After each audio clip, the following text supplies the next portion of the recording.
fall out the sky onto my heart to cover up what I don't wanna show. I let you in deeper than I let anyone else before. Lining up with my broken pieces, took them all and made them yours. Didn't know what my heartbeat needed, skipping out, no I can't keep score. When I lose my breath, boy, you got me breathing.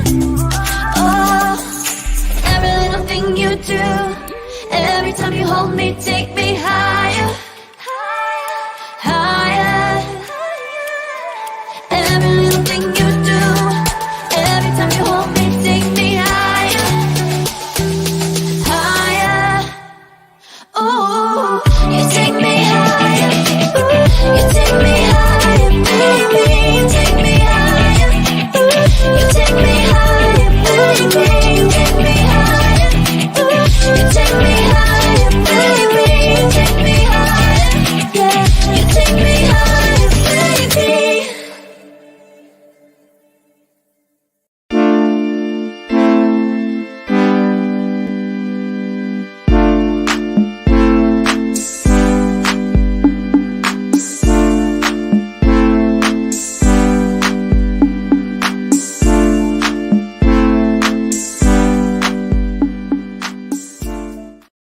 Welcome to Radical Truth to Power, the progressive news show with Les BS3. I am your host, Marlon Clyburn, along with Anna Hart with Borrelia, etc.com, and Tracy Carson, better known as Third Party Mafia. So today we are going to look at, because this is the month of March, this is Women's Month. So combine two things that is important: Women's Month and Black History Month. So we're going to go into a deep dive on the effects and efforts of Black women during the Black Power movement of the 60s. So before we even get started, Anna, how are you doing? I'm doing really good. I had a visit from my ravens this morning. I've been, leaving out dried out bread and all that we don't finish. And they've started to leave me little shiny bubbles and things.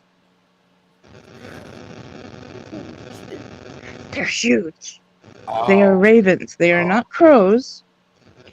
But they come out, and anytime that I am out with my dog, they just kind of hang out. And okay, I adopted ravens.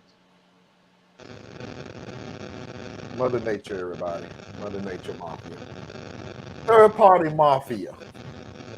With tears of joy in her eyes. I have had a great day. It's just been a joyous day. I'm very happy. I'm not sad, so the tears were happiness. Happiness and joy. I understand. I get emotional every time I come on this show too, so I completely and totally understand. Sometimes I have to fight back. You don't know. You don't know his story. If I you don't know the pain that he's been through. If I talk about it, I'll bust out crying again. So let's just move on.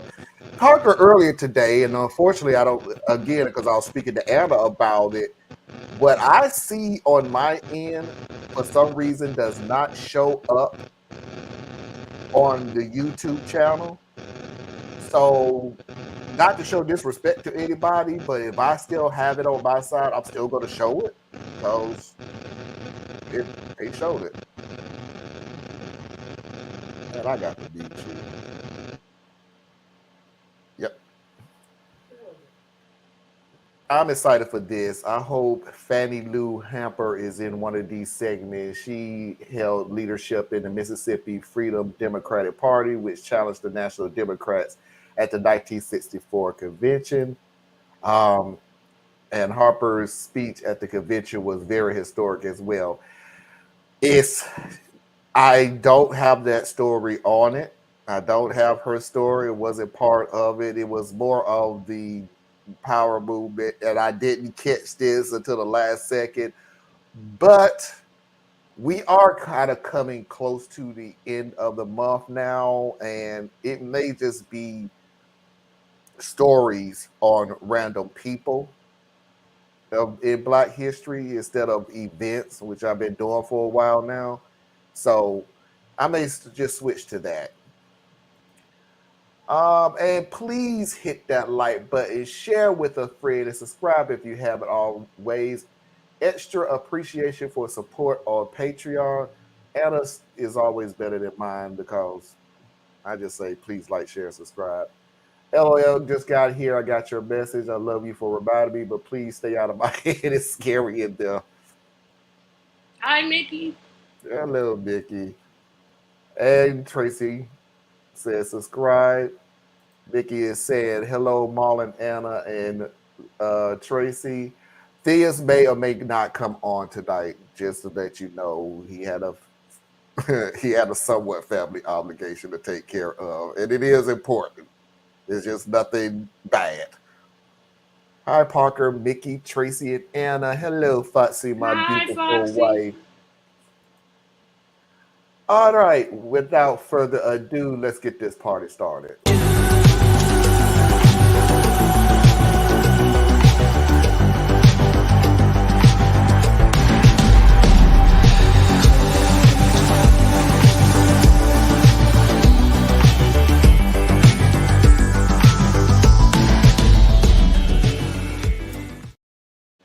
This popped in my head a while back, and I'm telling you, it's a sheer coincidence that it happened.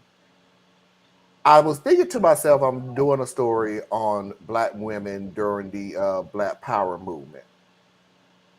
And I kind of have to think outside of my knowledge. Like, what if I didn't know what I know, what questions would I have?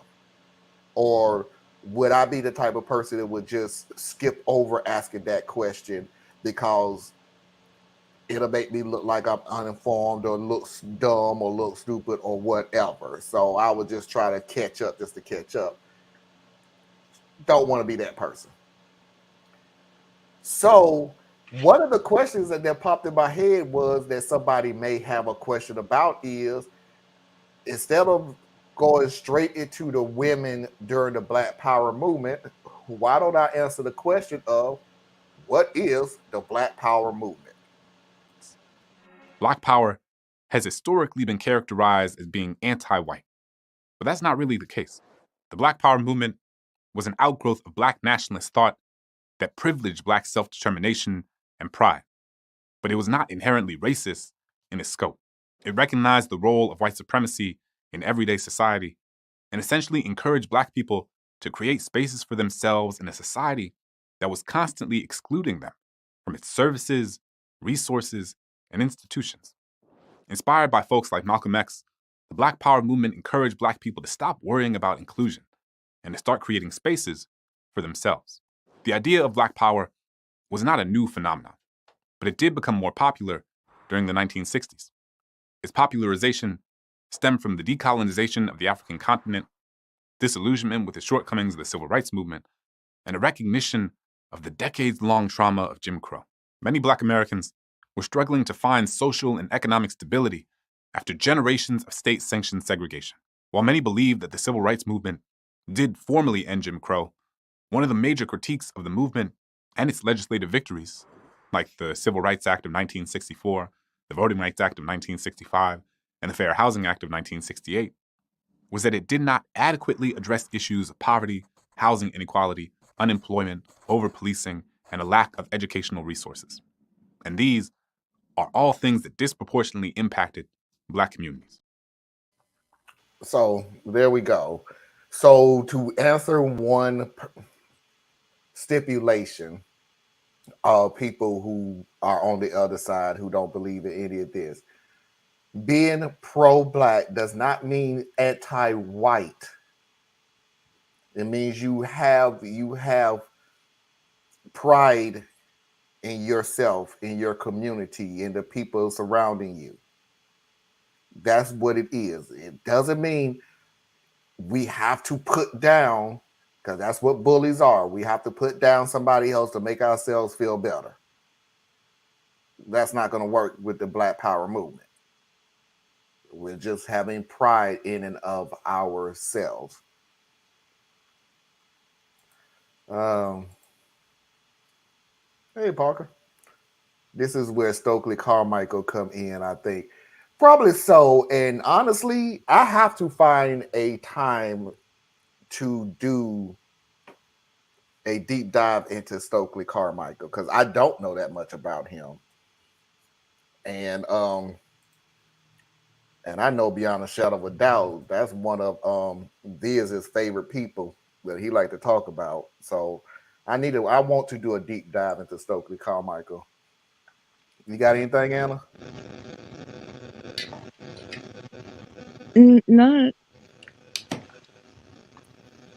Not fresh. I just want to again stress that having pride in yourself has nothing to do with anything else. It's and your pride should not affect my pride. And it doesn't. I celebrate your pride.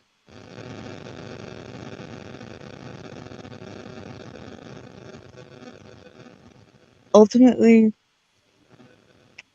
a lot of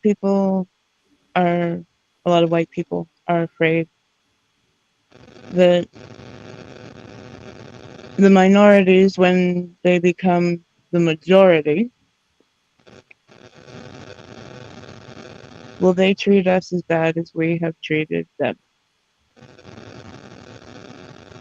And you have so many different examples to look at through history that, no. I've only just heard people wanting to live their lives in dignity. That's Yeah. Tracy? Did on what Anna said.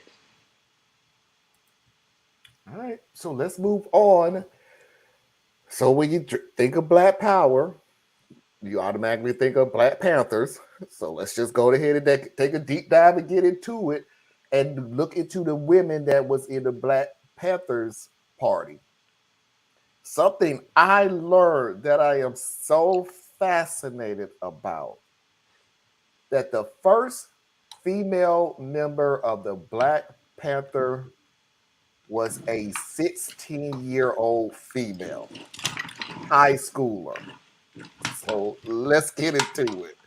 Many women joined these organizations in order to push the men to be more thoughtful and equitable with regard to sex and gender. And the organizations were better for it.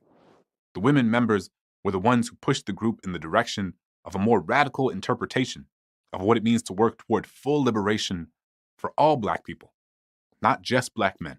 So let's talk about the role of Black women in one of these organizations, the Black Panther Party, here in the Thought Bubble.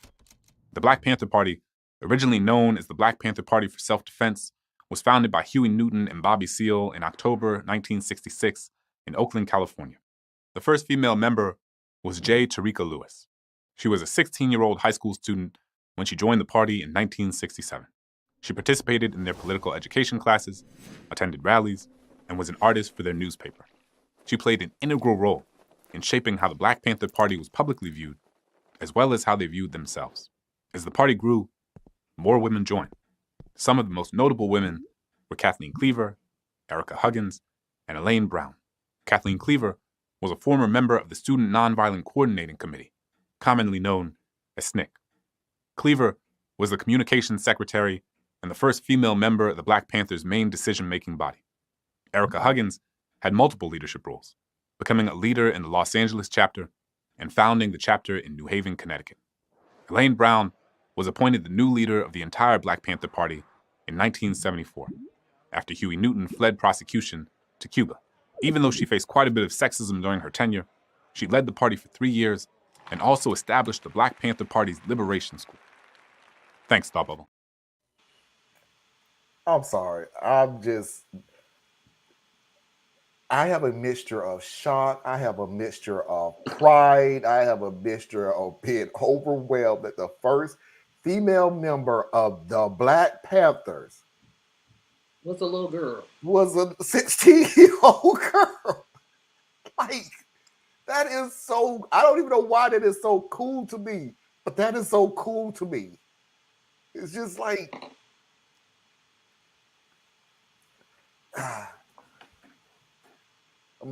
I'm a step aside. Let the lady speak on this. So Tracy, I'll let you go first this time. This is this is American history, and it's history that, whether by intent we want to ignore it, or we know it's there and we just choose to ignore it. Women have always played a vital role in every movement, whether it's good or whether it's bad, whether it's whatever. Women have always led the way. Period. I mean, where would we as black people be without women there to take us to where we needed to go?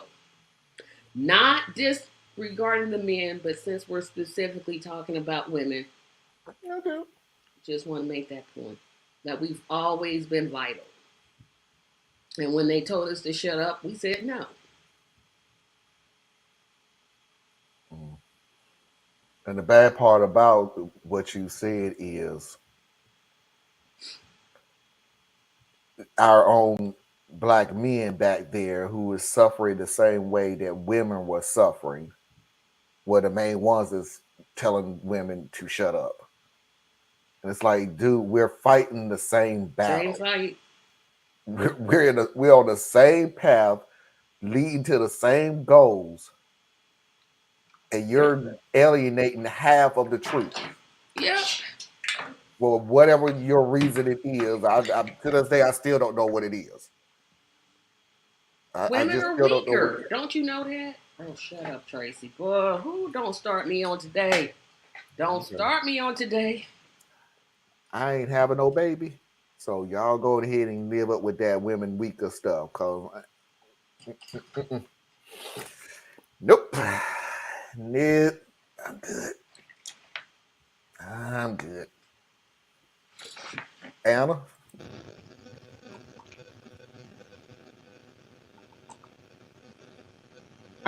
I'm so proud and elated to learn that the first female was a teenager in high school. That she just had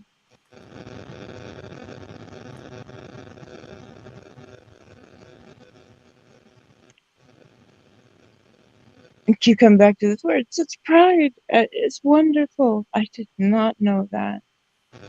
Um, really, one of the only stories that I am more familiar with as a female in the Black Panther Party is Asada Shakur. So all of these names are new to me. Thank you. Thank you. It's, I'm going to be looking up some more information. that's exactly what I want to hear. Always go above what this show does and do your Mhm. own research, and you'll learn more and more as time goes on. I'm sorry, Parker. I didn't mean to. I know Stokely and Malcolm X would have disagreed with Martin Luther King because Martin Luther King didn't like using the phrase Black Power. He seems to favor different rhetoric. That's true. But not towards the end, though. Because more towards the end, like before his assassination, he was way more radical.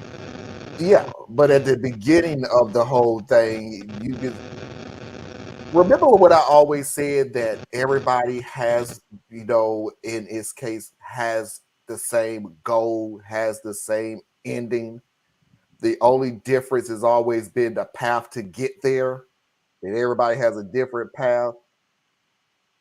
Martin Luther King, right or wrong, because it's everybody's preference on how to do it, was more of a be together type, black, white, be together as one. And we can't do that because you keep putting your your knee on our backs. And we want you to stop doing that because we are not your enemy. So stop doing it. Malcolm X, on the other hand, was more or less, I don't give a damn if you think we are your enemy. You leave us alone, we'll leave you alone. You handle your business, we handle our business. Yep. And both approaches are exactly correct. And both approaches is depend on what your beliefs is. In the radical Dr. King, it explains a bit in, I think, one of his letters where he was comparing, I believe it was the Jewish movement, and he's like, well, they never had to call to power. I wish this was more fresh in my mind, but I did read what Parker was saying. He did have, I guess, his own philosophical worries about the term Black Power.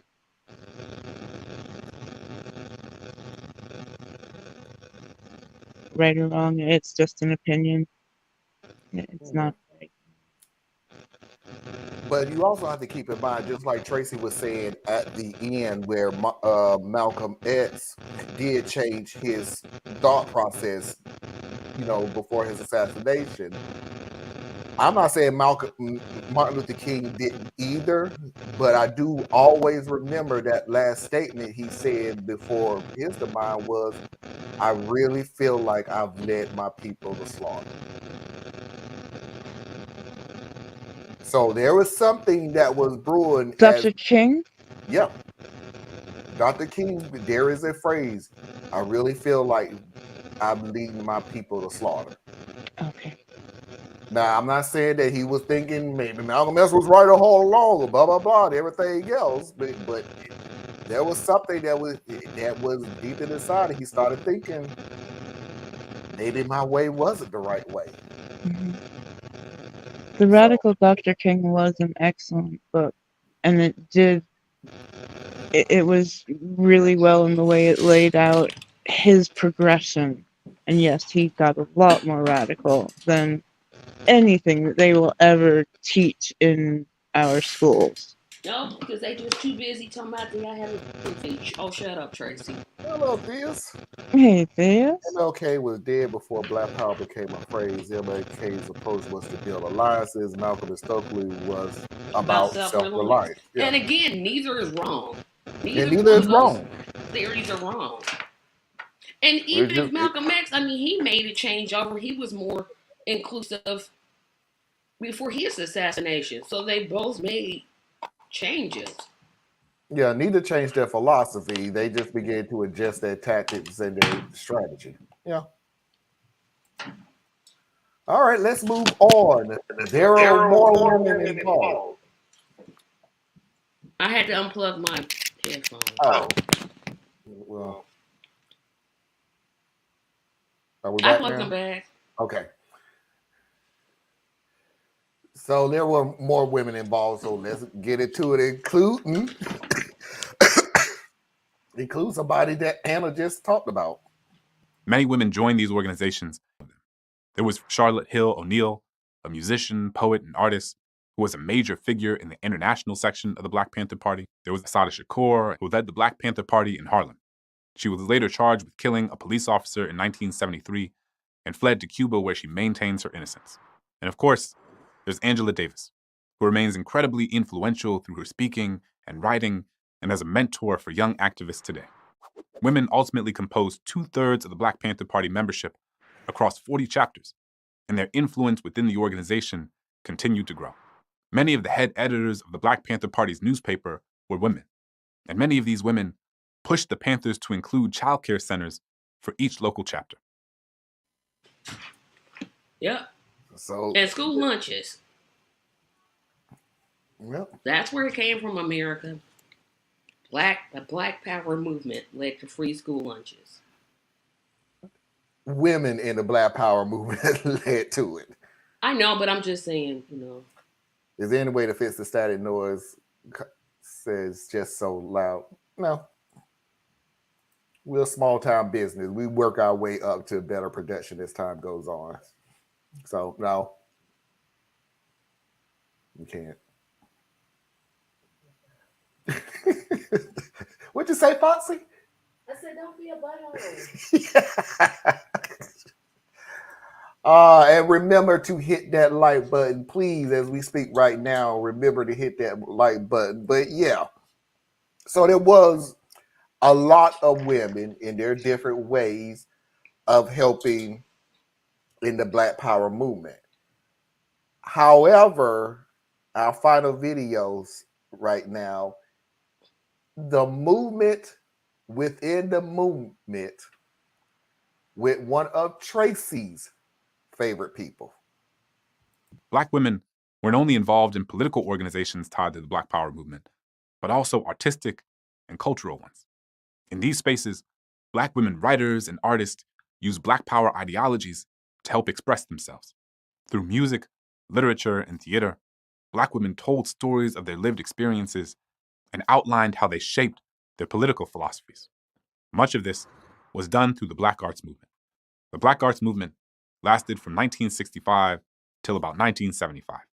It was founded by the writer Leroy Jones, who was later known as Amiri Baraka. He also founded the Black Arts Repertory Theater and School. Many of the women who produced art during this period were known as cultural naturalists. Cultural naturalists used culture through poetry, novels, visual art, and theater to affirm community, promote Black consciousness, and to achieve liberation. If you read any poetry during your high school literature courses, you may have heard some of these poets. For example, Maya Angelou's work grew out of the Black Arts Movement.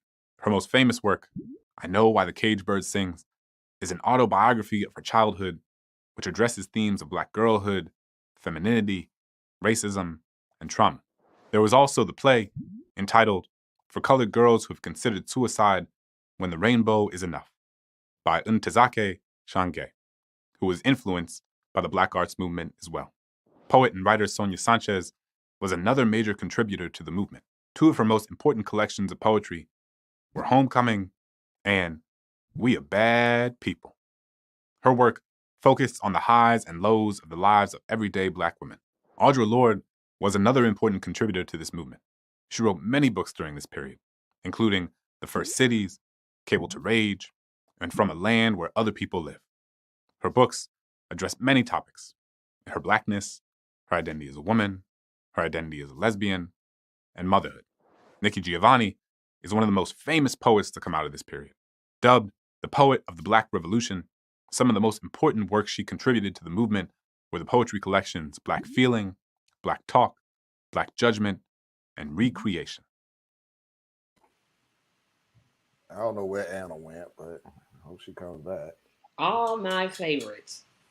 So I'll let you. You got all my favorites right in there. Thank you. I'll let you speak on Maya Angelou because I knew you was just The cream of the crop? Are you serious? And I still rise. I know I'm paraphrasing the book. Look, I'm not going to go into the and yet I rise because y'all know that do something to me right here. But you can squash us, but we getting right back up. Hello. So during that period, it just looks like it's being hit. The Black Power movement is hitting all the causes by different angles. We could do political, we could do the arts, we could do marches, we could do organizations. They was leaving no stone unturned. We're hitting, and we want our causes to be heard by whatever your avenue of hearing it by. And we're still doing it today through music. I think the next revolution of music was hip hop and art, hip hop and rap. Because that was the only way for some people to understand the things that we as a Black community was still going through.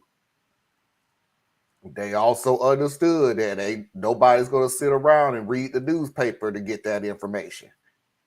But you will buy an album to hear it.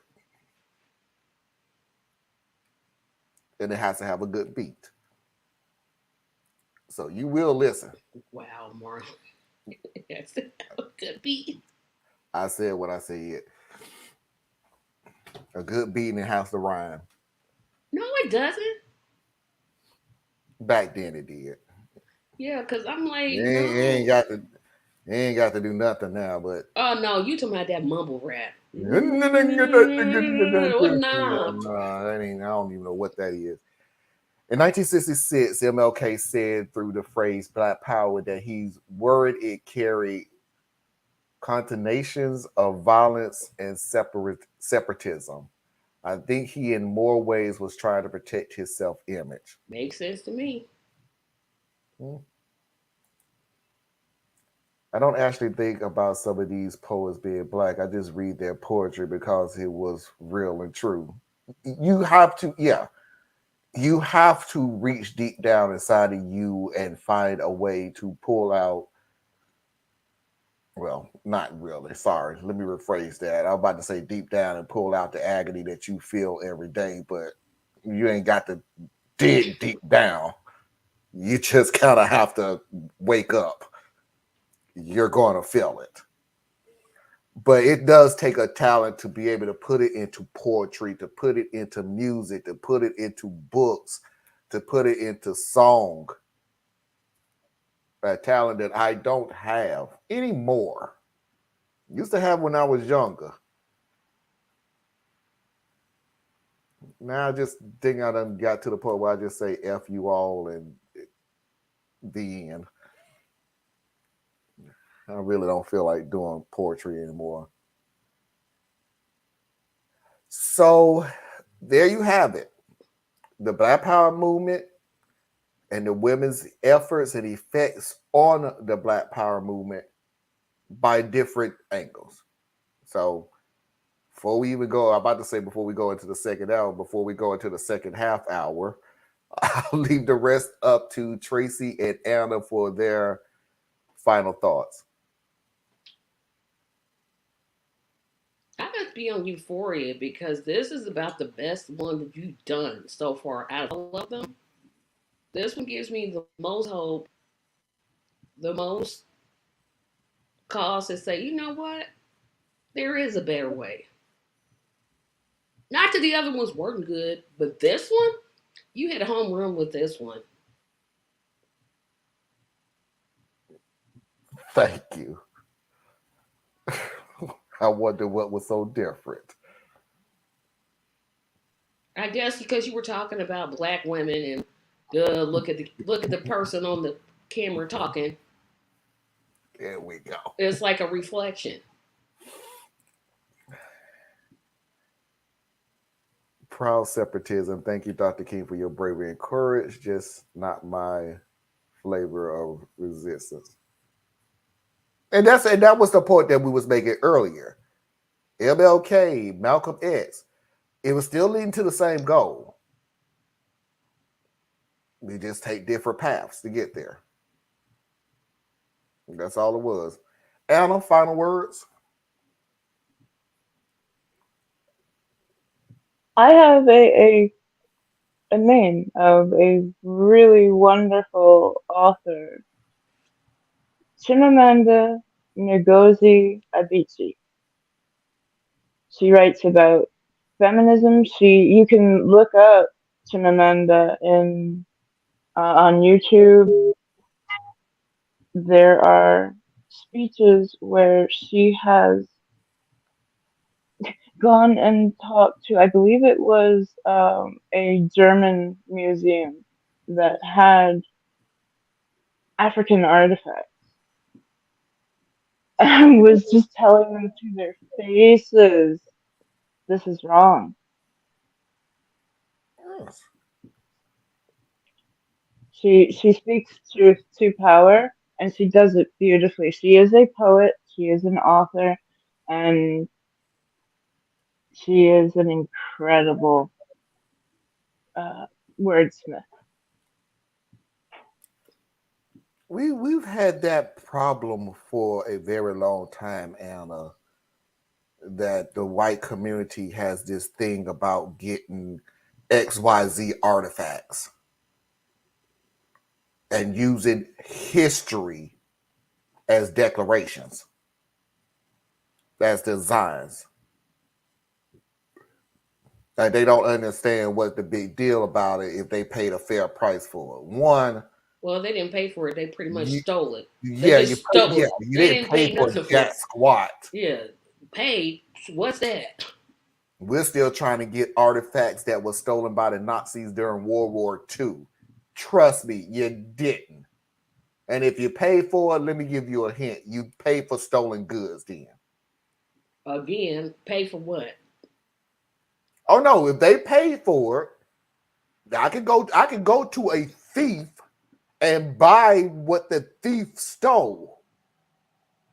But apparently, because you figured that you paid for stolen goods, then you are the rightful owner now. No, you paid for stolen goods. You paying for a 18th century whatever that was stolen is no different than if this was the 1980s and I paid for a stolen stereo. Yeah, you Knowing bought it was it, but stolen. But you feel good about yourself because you paid for it. And can we talk about how important Angela Davis is? Oh my goodness, I could go. I When don't even want to. that woman talks, good gracious. There are times when you It's don't like even. goosebumps come on my arm. I'm like, wait a minute. That kind of reaction I don't have to a lot of people. She's definitely one of them. See what we got in here. I have to admit that I knew a very few black women who were active in that movement. Yeah, by design or by lost history or whatever, they was a substantial part of it. Black women who've been leading every aspect of the movement since the time of slavery. I love hearing their names. Yeah, Angela Davis is one of my favorites, though. Yeah, she's like my absolute. Absolutely, I want to be her so bad. But I can only be me. But if I could be somebody else, There could be a show just on the history of the major musicians from that time that also played a role in the movement. Yeah, yeah, I think I suggested that yesterday. yeah, but did you do it on hip hop? No, I said Motown. Motown, Motown, like Aretha Franklin and Nina Simone. Yeah, yeah. And I give you. I'll do my Beyonce. best, but this gonna take me a minute to put Motown because sorry, you got Motown. I get it. I grew up on rap and hip hop. And I grew up on some of the not so nice way of saying stop messing with us. But that was important too. But But Motown is the fundamental foundation. I get it. But I grew up on KRS-One. So did I. I grew up on some poets that was just telling Curtis you. Flash, Run DMC, before they went over to the edge. I don't know about Brother They DMC. earlier stuff was good, but then they got mainstream. I'm like, When it comes to the Black Power movement? No, I mean just their later works weren't as mainstream as like when they Oh. first started. I was like, I'll do NWA before I do Run DMC about Oh the no, I don't movement. do NWA. If we're putting it in the category of black movements as Who was the one that put out I'm a cop killer or killer police? Oh, that was Ice-T. that was Ice-T. T, yeah. And Sue surprisingly is on a show about cops.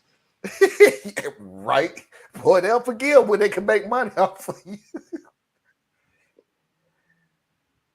Oh God, musicians are members of our culture clarity then and now. There's always been a soundtrack to the struggle. It holds meaning, messages, and instructions. True, but it's not a whole lot of them now. There's Then not. it just I'm just it's like, not. man, what happened to the But you Harry know what? Belafontes and the and Sammy Davis Jr.'s and I'm trying to think of a whole bunch more of them that I can think of that were like in music, but they were in the movement. Yeah. So I'll see how I can either but you can't not just get Motown. That would be just that I would clown you for a long time. I'm gonna try to find my way to do Motown in hip hop or it was Motown started in just like why Berry Gordy started it, how he started, how he got the talent together. I used to remember who killed us in the street. Yeah. I just don't like NWA. Also, Billie Holiday. Billie Holiday. I diggity. Yeah. Ooh. Yep, that's another good one. Another good one. You guys are part of the movement now. Thank you, Susan. Thank you. I appreciate it. We're going to go ahead and go into our second hour. Yeah, I know. It times flies when you're having fun. But that's it. We will go into the second hour with Everybody A-Hole and Foxy's videos of the week. Third party mafia. I am going to say this now since we do have plenty of time now. It is going to be 2 Am I the A-Holes. One is not really that long, and one because we have plenty of time to play both of them. 2, one of them is not that long at all, like a minute. What is it? A minute and 23 seconds. And 3, because I'm sick and tired of seeing this on my board, and I wanted to get it off because it's just been sitting there for like a month now, and I'm tired of seeing it. So we're going to take 3 minutes to reboot and refresh, and we will see you all on the other side. Stay tuned.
Star is fast.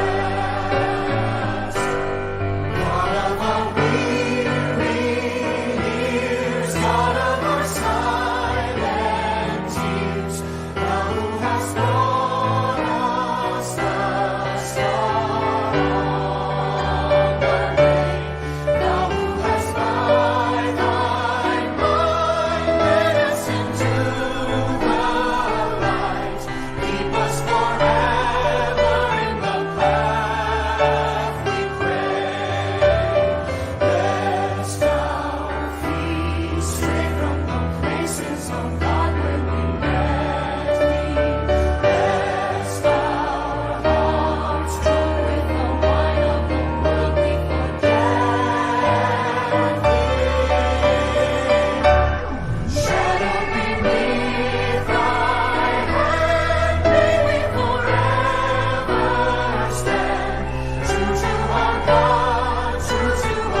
back, and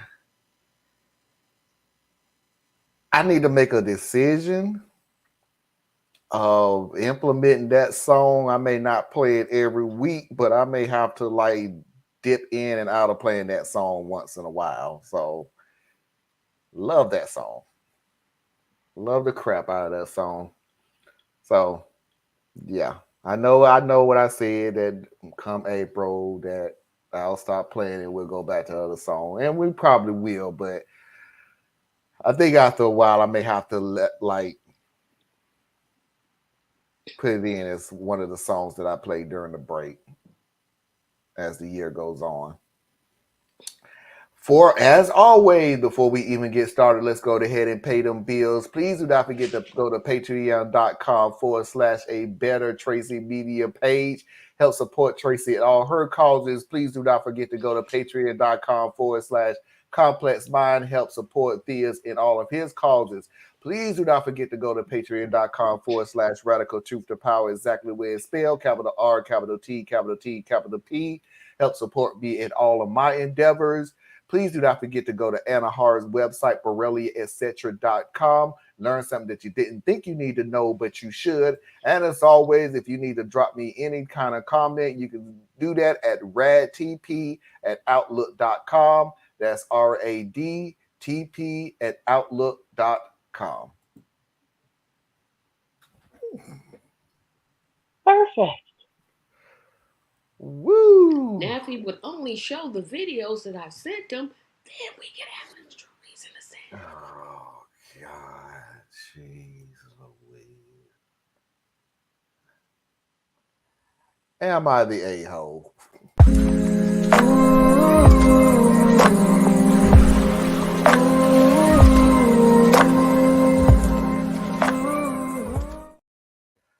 Okay, this is the video that I want to get off my board because I done had it on here for like a month or two or whatever, and I'm just really sick of seeing it in the lineup. So let's go ahead and get it out of the way.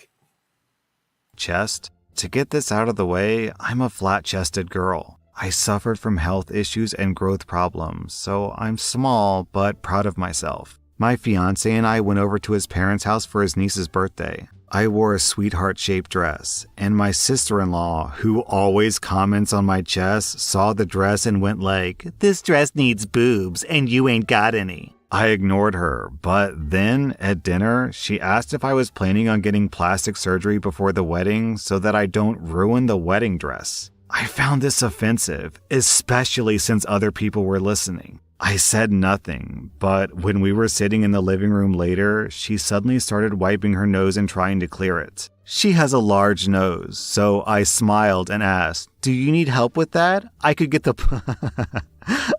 plunger for you." She was stunned, and the room got awkward after her husband started laughing. She was fuming and told my fiance that I stepped out of line and ruined her daughter's birthday with my words that humiliated her. My fiance said that I shouldn't have caused a scene after his parents told us to leave. I explained how her comments made me feel, but he said that she said that it was out of concern, but my comment was out of hate. Now she's expecting an apology. Did I go too far here? Okay, no. No, you didn't. As a member of the Small Top Club, we get real tired of your little snot-nosed jokes about what we can and cannot fill out. I'm gonna tell all y'all big-breasted women something. Stop wearing halter tops. It ain't for you. It's not for you. It's for me. I should be wearing them. Halter tops are for small-topped women. I'm sick and tired of these full breasts hanging down to their ground women. Always got something to say about us women that don't have a lot. So we don't have enough at top. Oh, well, yep, I'd have made a comment about her nose. Sure would have. Now, what?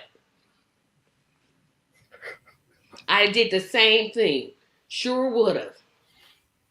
And the boyfriend / fiance, he need to shut his whole mouth up there gonna sit there. What you said was out of hate. Oh, and so her saying that she couldn't fill out the wedding dress was out of concern? What concern?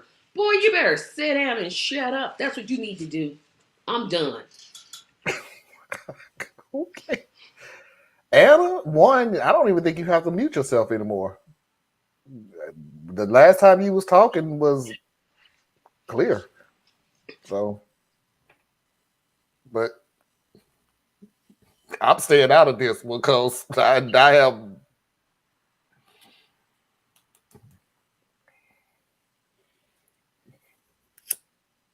I don't have anything to add. Oh, I got more, but I'm just, I'm trying to hold it down because this one gets me. Go right ahead, Tracy. I Go yield ahead. my You time. think women with big tops that you pointing out, we know we're small on the top. We know it. Nobody has to tell us this. Well, you can't fill out a wedding dress. Well, you know what? Your nose can fill it out for me. So why don't you just settle down? Yeah, I said it. Cause see, some people they need to hear the truth. Yeah, your big nose. Now, Tracy, you should know that big no, breasted they're not. women. No, they're not. Small-breasted women get bashed way worse. Way worse. Worse. Yeah, but you can only say that because of your experience. And you have big breasted women and they have their experience. What experience? People look at their breasts. Oh wow, what a shocker. Boy, look at me. Look at all the sympathy just oozing out my face. You know, I experience this darn near every day. I understand the plight. It's terrible, and I am sick and tired of people staring, going, "Boy, that's a handsome individual," and you keep getting they stare in your face, Anna, and they get look at him. you, Get him, and Anna. they stare Get at him. you, and they make these snide comments behind your back, like if only he wasn't married and all this other stuff, and it's hurtful. Sometimes I just like somebody to look at me. Sometimes I want And you somebody for notice we're all laughing. I want somebody for my mind. Yes, Marlon, we understand. It's, And this makes me sick. If it goes somewhere, you can't. Yeah. oh no, there's not more. No, there's not more. There's not more. You can't fill out a wedding dress. Well, Surprisingly enough, they had a video of that, the best of, and no, it just haven't been good lately. So I don't do them. People are judged for their artistic constantly, especially women. Against, yeah, oh and yeah. why did she feel it was necessary for her to say you can't fill out a dress? Well, your nose can. Girl, Parker, dude. you don't understand what I go through every single day. I can't even Yeah, walk out the the house burden he sometimes. goes through. It is. Oh, I have a mind. I have a mind. Your own wife is laughing at you. And she said better or for worse. And she's laughing. I can think. Hello, my mind is up here. Hello.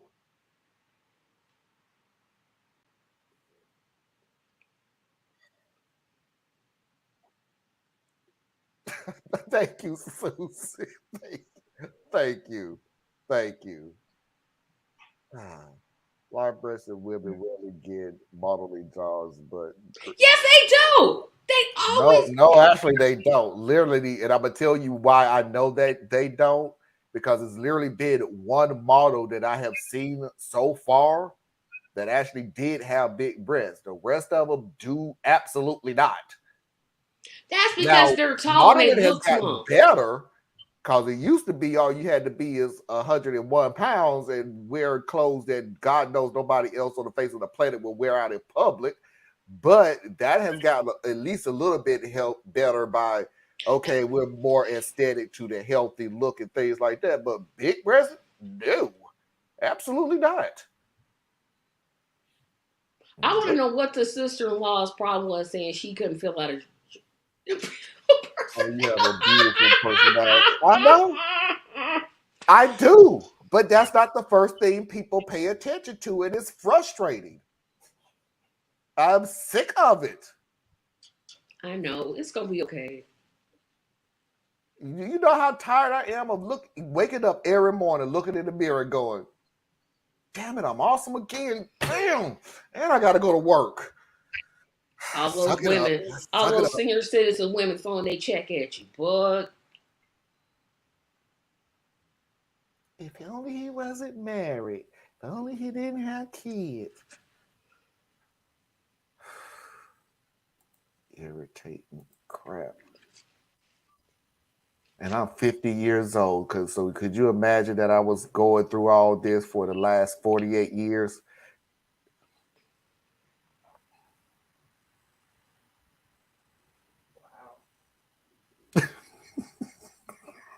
I'm sorry, I'm running out of stuff. So yeah, I'm like, how much more next, can you scoop?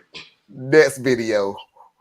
I'm completely serious and I need help. My wife and I have been together for 5 years, married for 2. We have no kids and have an amazing, happy relationship. I can't recall a single time that we've ever argued to the point of breakup or divorce. This issue, however, is causing me to reconsider the health of our relationship. Since my wife and I have been together, I've worked as a manager for a restaurant chain. I'm an extremely passionate aviation enthusiast in my free time. I've spent thousands of dollars on flight textbooks, sim gear, and even built my own A330 setup. I've never actually flown a plane or started flight training, but I've considered it for a very long time. Even though my skills aren't a career, I still consider myself as adept or possibly more knowledgeable than the average pilot. That being said, here's where the problem arises. My wife and I were invited to one of her male coworkers' houses for a barbecue. My wife is a senior software tech for a COVID startup. She's worked there since 2020. It was a lucky catch since she was laid off from her previous job due to the virus. It was my first time meeting many of her now close coworkers due to COVID and working from home. I had assumed that she had talked about me to them before, but as we were cycling through introductions, I became less sure. We make our way down the line to the host of the party, a new male hire that she's grown platonically close with. We exchange casual conversation, and Greg, the host, asks what I do for a living. My wife chimes in with, he manages the such and such fast food chain. It certainly comes with some benefits. I'm assuming she was referring to free food there. She said this in a voice that implied nothing was wrong with what she said.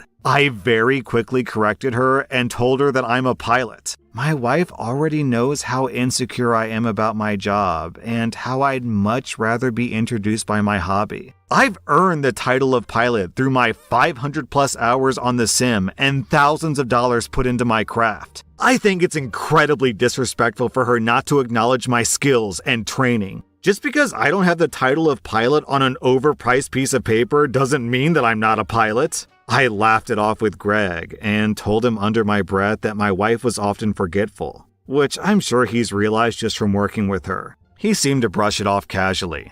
At this point, I'm fuming, but I don't go much farther than exchanging some nasty glances at my wife for the rest of the night. As we pack into the car to leave, an argument starts. She feels as if I don't deserve my title as pilot because I'm not professional. I told her that she's completely insensitive to the work that I've done and she'll never understand what it's like to study so much. She's currently on the couch as I type this. Am I really the bad guy for asking to be respected? OP. Yes. Tracy, hold on for 1 second. Wait, there's more. No, good God. If it was, I wouldn't even show it no more. And I apologize, Tracy, for what I'm going to say. So I would say it as quick as I possibly can so we can get back to the story. Okay. You are a fucking idiot. Now, everybody else can say what they want to say. So he's not actually a pilot, but he wants her to introduce him as a pilot? Nope. Boy, he don't have a pilot license. Nope. Shut your entire mouth. Oh my gosh, what's wrong with people? My grandfather was a pilot. And he put thousands of hours, not hundreds.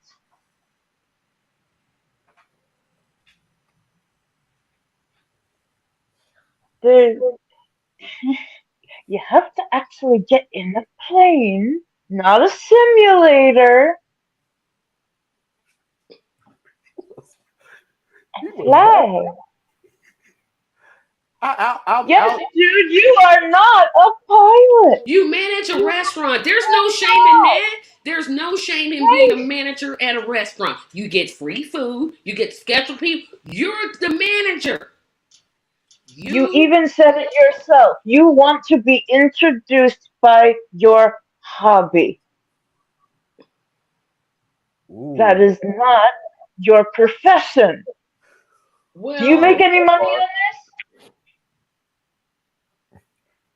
Do you I, fly people from one place to the other? Have you ever saved a life in a helicopter? In a plane? Anything? what he do, Anna? What he do? He take a sheet of paper and he folds it in, and then he just flies it. That's his flight. That's all he does. Sitting here talking about he reads books. I read books too. You know what? I read the Bible doesn't make me a preacher. I read scientific journals doesn't make me a scientist. You dip-wadded idiot. Are you serious, man? You can't be serious. Address you by your title? How about this, bum? Yeah, I'm gonna address you by your title. You a bum. Up that your title. I made 50 cents off of your title. Your hobby. Sorry, your hobby. I can see if you were going to actual school to train to be a pilot. I'd be like, he's training to be a pilot. This knucklehead to my, I practiced in the sim for 500 hours. Oh, That is nothing. I walk down, Nothing. I walk yeah. down runways. That don't make me a model. Are you serious? Hey Tracy, you hear Foxy? He's trying to speak it into existence. You know what? He is.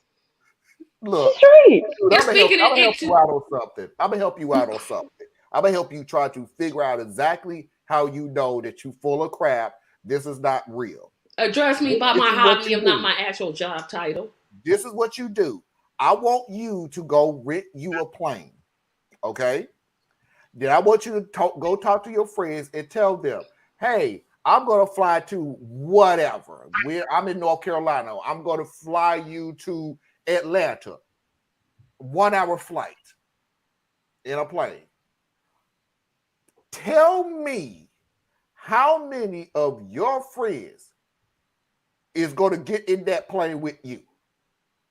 It better And be be zero. honest. And be honest. Tell them exactly the same thing you said. I got simulated. I spent a whole bunch of money on simulation. I did simulation for more than everything else.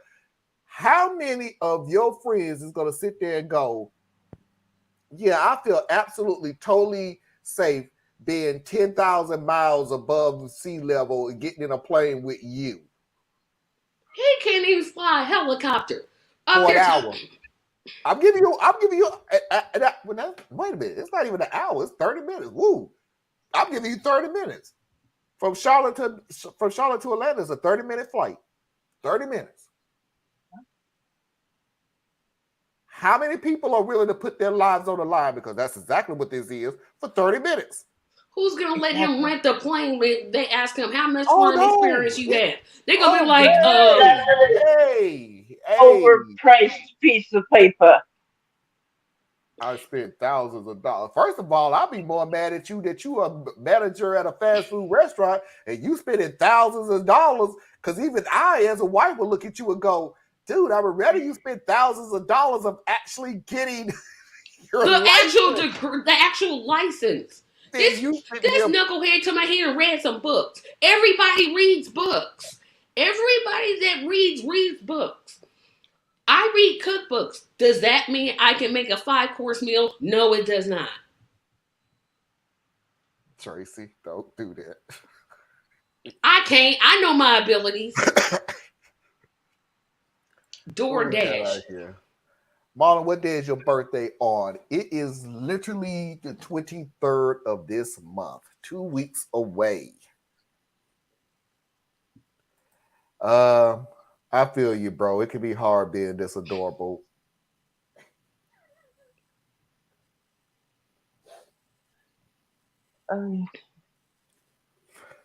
Excuse me.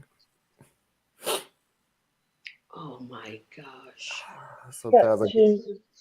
Sometimes I even get PTSD on it sometimes.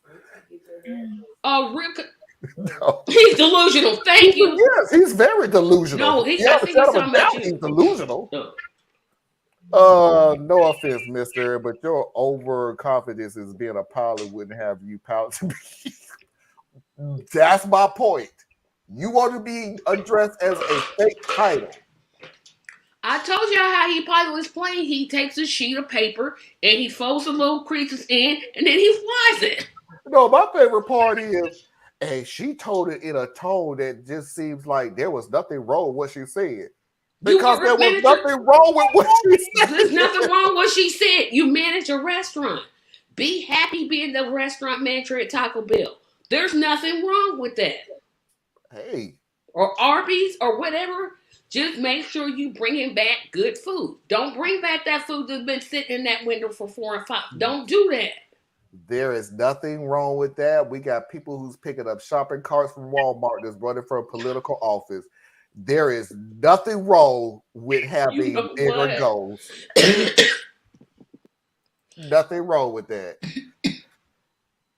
This isn't really the main point, but I'm confused. Is he actually a pilot or not? Like, has he actually ever flown a plane? No, he's not a pilot, and no, he's never flown a plane. Parker, what he's saying is, because I've seen videos of people like this. Address me by my hobby. I've seen two types of videos. So there are people who there is a Microsoft Sims for flying. They get way into it, and rightfully so. It is actually a beautiful program. It is a beautiful program where you can get into whatever plane you want to go to, darn near fly wherever you want to go to, and it's very realistic. Like what I said, when you can go from Charlotte to Atlanta in 30 minutes. No, they make you sit there the whole 30 minutes flying that plane, turning on every switch, turning on every gauge. You have to know how to take off. You have to know how to land. You have to do all these things. It is a very complex. What he is saying is going the second level is a box structure of that same simulation. So it makes it feel like you're sitting in the pilot seat.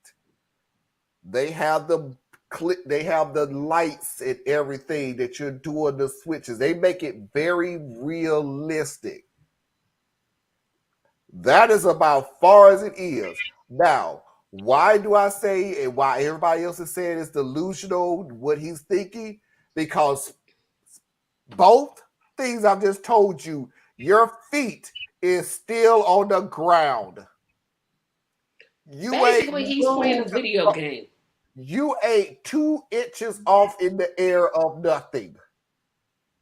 And of course, let me explain to you another way that you can understand. If you crash in the game, you can just push a button to start over.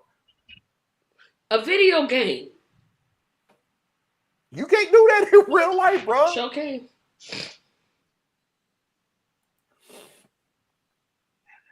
He's an aviation enthushest. Yeah, he's a manager at Taco Bell. That's what he is. And I have no problem. And no shade. Just don't bring back that food that's been sitting under that window for 5 hours. Don't do that. But stop telling people to address you. That's what I said, paper airplanes. I'm a couple of minutes behind on the stream, so I just heard Tracy make the paper airplane joke. LL, she beat me to it. General Electric Mall and not the Walmart. Whatever. General Electric, Walmart, carts. They both were. Oh my gosh! I just sit there and pacified it. Oh no! Things need to be moved. That's all. But the point is, you know, everybody has a right to hire. I'm not addressing you by your dang on hobby. That's like me, like somebody says, you're a social media influencer. No, I'm not. I'm a customer service representative. That's how I eat. Now, I'm gonna go to the store this weekend and buy me that old game Operations. Yep, I'll be a doctor. So I can tell everybody I'm a doctor. Yep. Foxy's videos of the week.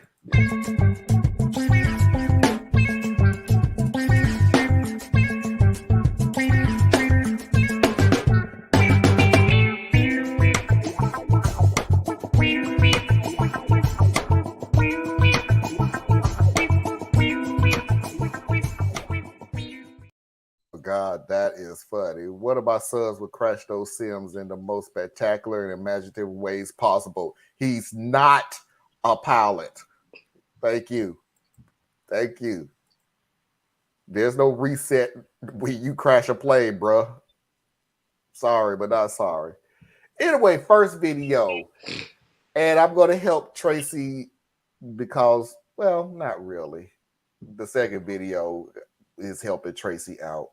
The first video, I just want to let everybody that I was on the board of directors when this decision came across. So I want you to see what the outcome of it was. I am my own person. I am a strong black woman. So, after a very brief but very careful consideration and deliberations, the Black Council would like to make the following trades for this little princess. Candace Owens, Kanye West, Paris Denard, Clarence Thomas, Larry Elder, and Jesse Lee Peterson. Bonus trade for Rachel Dolezal. Y'all can have her trifling ass back.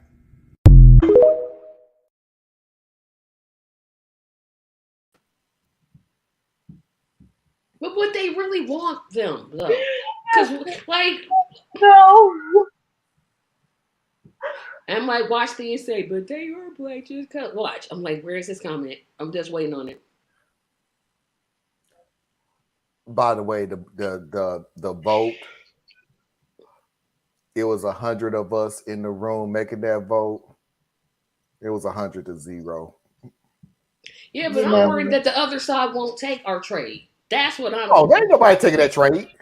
No, sorry. Like, look, just give us that little precious child, and y'all just take all these people. You're taking millionaires. We're giving you millionaires. Millionaires. You have millionaires. Conservatives. That's what you want. That's what you want. We don't want them either, Anna. No, that's what we try. We said, hey, we giving you one person for like 9 people. We're giving you 9. You're getting 9, and we're only getting 1. And I would still take Rachel because at least Rachel, you know, she wanted to be in the struggle.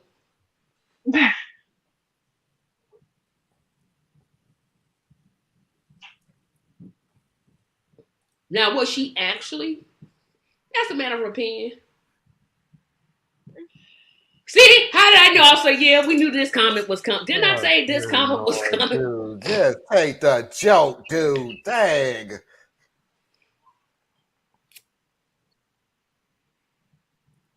Especially Paris Bernard or Jannard or what? Oh gosh. So since Diaz want to be real, since Diaz have to be realistic on everything. Let me be realistic. What makes you think the white people don't have Candace Owens and Kanye now anyway? Because at this point, your skin color is not matching your ideology. So, yeah. I think Anna's... In other words, Anna, this is my thing. Your skin color is black. Your race is black.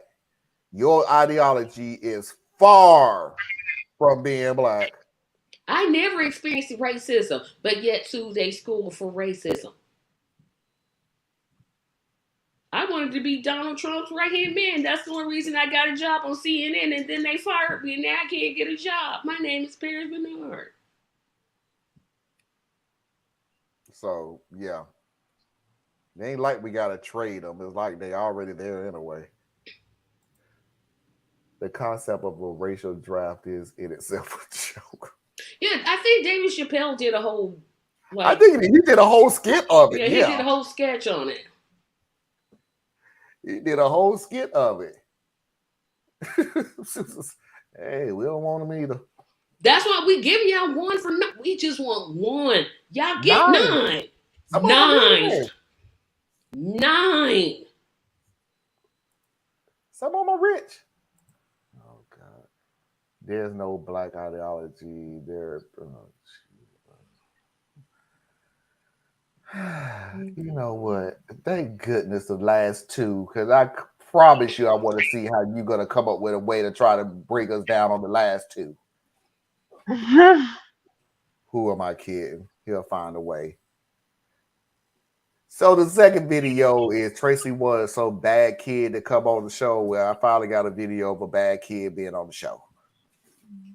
Mommy, is it possible for a whale to swallow a human? It was physically impossible for a whale to swallow a human. Why, Mommy? Because even though it was very large mammal, its throat is very small. But Jonah got swallowed by a whale. Whale could not swallow a human, sweetie. When I get to heaven, I'll ask Jonah. But how about if Jonah went to hell? Then you ask him.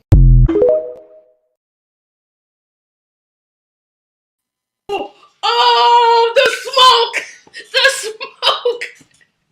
Oh! Oh! Out of the mouths of babes and sucklings is the truth ordained. Oh! Oh! Yeah, I knew y'all would like that. I knew y'all would like that. No universal ideology. I mean, I'll be quiet. You know, I knew y'all would like that. Some smart A-mouth kid. That was not a that was actually a logical question. Very logical. The last part was totally unnecessary. When I get to heaven, I'll ask Jonah. But if she said, well, what if Jonah goes to hell? Then you can ask him. Oh, the smoke, the condemnation. Oh, that is like, mother don't never, no, she got smoked, period. She was trained, coached. Oh, it was definitely a parody, but it was still funny. That's like one of your kids asking you, Marlon, but granddaddy, when you go to hell, why don't you ask him? Like, wait a minute. Whoa. Why would you even have a child say this as a Surprisingly enough, parent? I got a grandchild who actually would do that. Yeah. Okay. Little does he know, hell is located inside of that well.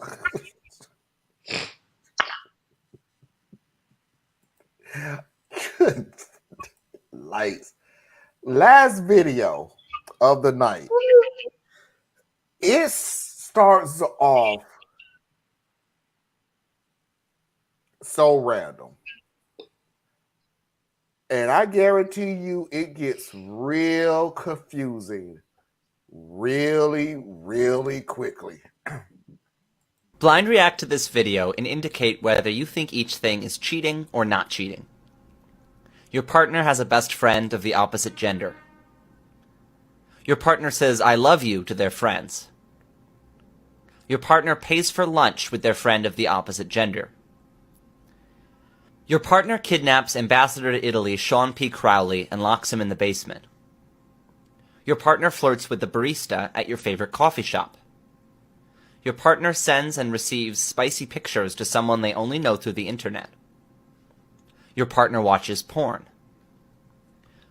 Your partner holds Ambassador Crowley at knife point and forces him to write a letter resigning from his governmental position, effective immediately. Your partner posts on someone else's Facebook timeline for their birthday. Your partner dresses Ambassador Crowley up in a chicken costume and forces him to eat dry corn off the basement floor while clucking and flapping his arms. What? Did Theus write this video or something? Because boy, does that go off the rails real quick. Like, Kidnapping ambassadors and what? I got so confused so quickly because I'm like, your friend kidnapped.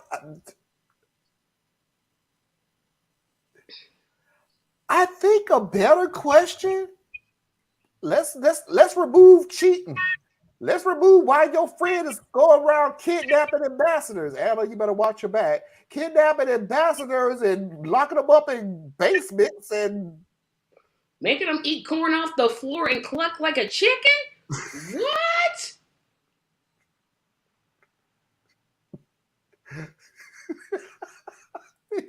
I tender my resignation.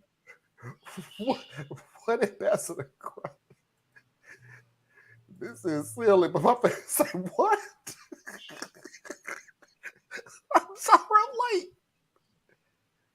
This was kind of those things. I don't know if I'm the only one that goes through this. Do you have this thing where you're listening but you're not listening? Because you're sort of like you're listening to something, you got the concept, so you somewhat paying attention, and someone says something from out of the blue that makes no sense, so you go, "What the hell you just say?" Oh, nothing. No, you said something. All I heard was cheating, and then the next thing I know, I heard Ambassador Crowley, so I know that wasn't part of this beginning conversation we was having. So what?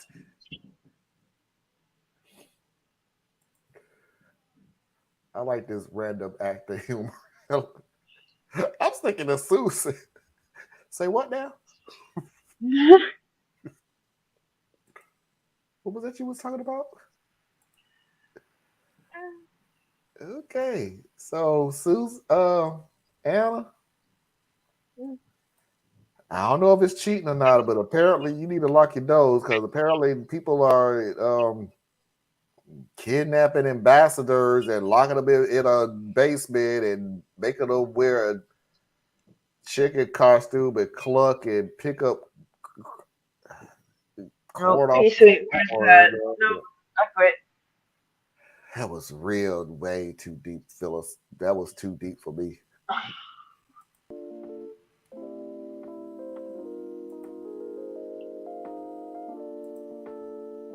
Can you please play that one more time, Marlon? That was too funny. Okay. I didn't erase it. Blind react to this video and indicate whether you think each thing is cheating or not cheating. Your partner has a best friend of the opposite gender. Your partner says, "I love you" to their friends. Your partner pays for lunch with their friend of the opposite gender. Your partner kidnaps Ambassador to Italy Sean P. Crowley and locks him in the basement.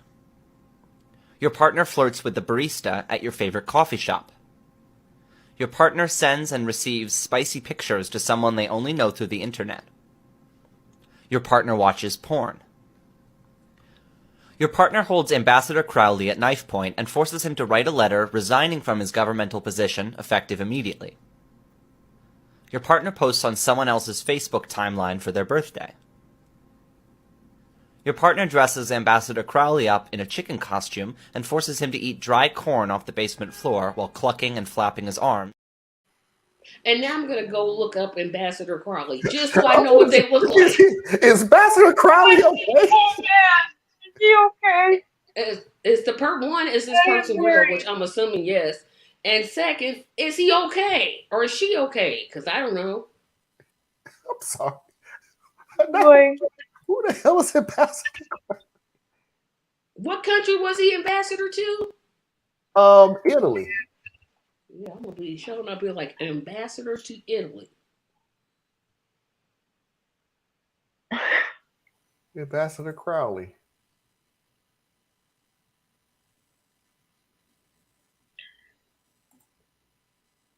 Well, while they're looking, I'd like to give a shout out to the young women of Iran who are, when the protests moved over more towards the schools, schoolgirls from high schools, from colleges, they were just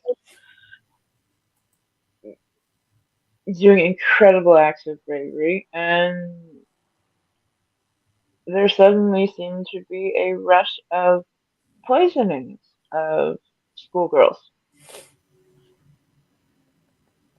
And so, for those who continue to fight on, in the face of that, there's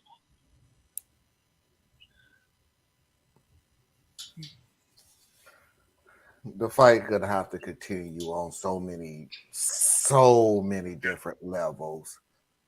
yeah. But it's the same fight. Comply or be eliminated is pretty much their agenda since day one.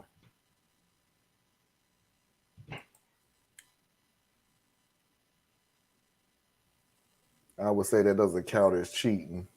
That does count as cheating. Well, it sounds like your boyfriend is a Kidnapping freaking an ambassador psychopath. counts as cheating? And look, I got him on here, and none of this is true. So he just plucked an ambassador from out of nowhere because there was an ambassador, Sean Crowley. No, there is. He's current. No, he's 2020. Crowley began working for the Bureau of European and Associate Affairs. He has since moved up to the position of Director of Western European Affairs, a position he still holds. Okay, so he left. But I don't see anything. So he just plucked an ambassador from out of the blue and decided, hey, for some reason your boyfriend decided to kidnap an ambassador that I just happened to see on. I don't know. Brendan. What if they kidnap? No, he would make it up. There's no way he would waste his time. This is a deal. So now we have Parker has this fixation about George Santos. Diaz have this fixation about Ted Cruz. Mm-hmm. Main Mafia. The three of us don't have a fashion. I don't have a fixation on nobody, even though I literally can sit there and say I should be on Lizzie Graham, who actually helped. You know, yeah, I thought he forced me to start this show. Yeah, but I don't. Jim Clyburn. No. You know. That's no. No. And is George really his real name? That's what I keep wondering. No, I'm finna end this show. I feel sick. No, I'm not finna end on these people. And did he say he was black? Brazil. Just send him to Brazil. They don't want to have him. No, they would love to have him in jail. Oh, in jail. But he's not going. There you go. Tracy, tell everybody where they can find you. You can find me Tuesday on The Tracy Show, or you can go to TracyMediaLLC.com for all of my videos. Please stop. Don't do that, Susan. Don't put that into the air. Don't put that in the atmosphere. Anna, tell everybody where they can find you. Very easy. BoreliaEtc.com. Spelling right here. Mary Ann would never lower herself to run with a douchebag-ish. No. She's got this thing called ethics and didn't lie about producing a bad Broadway musical. Ladies and gentlemen, boys and girls, children of all ages, non-conforming individuals, that is our show for tonight. I appreciate, again, everybody coming out to watch us. You could be doing anything at this time, but you chose to spend time for us. So, for third-party Mafia Tracy Carson and BorelliEtc.com founder Anna Hart. I am Marlon Clyburn. That is our show for the night.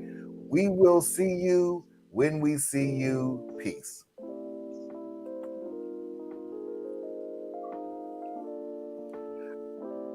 What if Santos and Cruz can run together?